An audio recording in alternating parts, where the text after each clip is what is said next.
Balik bansa na ang repatriated Pinoys mula sa Dubai na tinulungan ng Department of Migrant Workers at Overseas Workers Welfare Administration.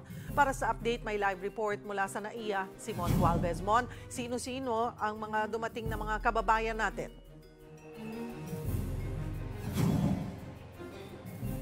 Yes, Cheryl, dalawang grupo ng mga OFW ang nakabalik sa bansa ngayong araw matapos ng asistehan ng Department of Migrant Workers at ng OWA.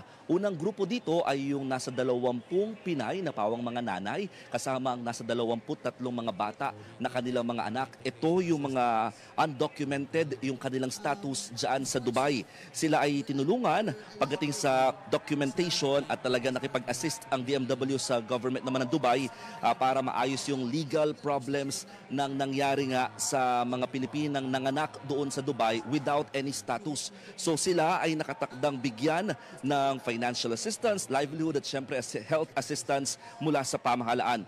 Samantala, yung pangalawang grupo naman ng mga Pilipino or overseas Filipinos na nakabalik sa bansa ngayong araw ay pawang 10 na mga OFW na papunta sana at magtatrabaho pabalik sa Jordan. Pero na-stranded na sila sa Dubai ng 3 araw. So sila ay inasistihan na rin ng DMW para makabalik na sa Pilipinas. At kasabay din ng utos ng Pangulo na reintegration assistance ay nakatakdang bigyan din ng tulong pinansyal ang mga nasa OFW na ito na pinabalik nga sa Pilipinas para nga mabigyan din sila ng dagdag na trabaho at saka at least ma-level up ang kanilang skills. No? Pawang mga domestic workers ang kanilang trabaho sana papunta sa Jordan.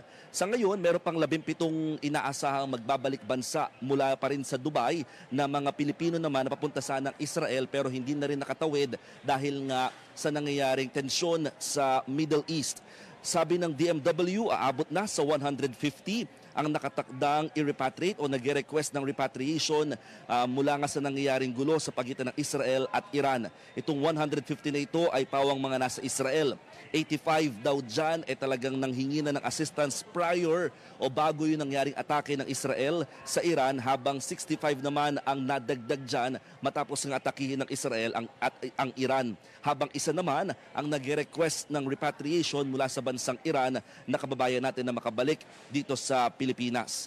Ngayon na nasa alert level 2, itong nangyayaring tensyon sa Middle East, ang sinasabi at paulit-ulit na pinapaalala ng DMW sa ating mga kababayan, una, talagang mag-ingat ang ating mga kababayan doon sa mga OFWs na nasa mga bansa dyan sa Middle East, lalo na kung may mga bomb shelter areas, doon talaga manatili at mamalagi, habang wag daw mag-indulge in sharing fake information or fake news, makipag-ugnayan sa ating pamahalaan sa mga embahada at konsulada dyan sa mga naturang bansa. At kung sakali naman kayo po ay aalis daw papunta sa Middle East countries or yung mga involved sa tensyon sa nangyayari ngayon doon sa rehiyon na yan, mag-isipan daw muna ng maigi dahil nakatakda naman din daw magbigay ng assistance at ibang options ang pamahalaan kung sakasakaling mapag-isipan nilang hindi na tumuloy sa mga naturang bansa.